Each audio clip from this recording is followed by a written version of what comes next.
Hello, আসসালামু আলাইকুম guys. আপনারা সবাই কেমন আছেন? আশা করি আল্লাহর রহমতে আপনারা সবাই ভালো আছেন। আপনারা দেখতে পাচ্ছেন এখানে একটি থাই জানালা লাগানো হয়েছে। এই জানালাটি মাপ হলো 4 ফিট বাই 4.5 ফিট, হাইটে আছে 4.5 ফিট, লেন্থে আছে 4 ফিট। এখানে আমরা কি মাল ব্যবহার করেছি তা নিয়ে বিস্তারিত আলোচনা করব।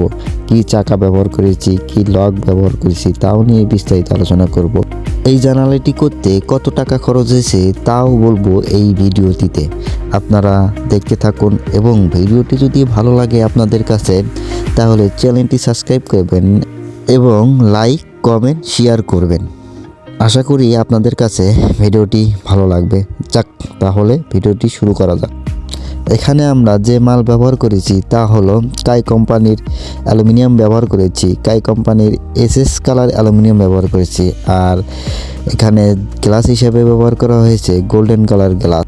এই জানালাতে যে লকটি ব্যবহার করেছি তা হলো কাই কোম্পানির লক।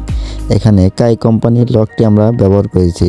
কাই কোম্পানির কালো লকটি এখানে ব্যবহার করেছি, যেহেতু এসএস কালার লক আমাদের এখানে পাওয়া যায়নি, সেই ক্ষেত্রে আমরা কাই কোম্পানির কালো লকটা এখানে ব্যবহার করেছি। এখানে যে গ্লাসটি ব্যবহার করেছি তা হলো নাসির কোম্পানির গ্লাস। নাসির কোম্পানির গোল্ডেন মার্কারের গ্লাস 6mm গ্লাসটি এখানে ব্যবহার করেছি। এই জানালাটিতে মোট টাকা খরচ হয়েছে মাত্র 7,800 টাকা।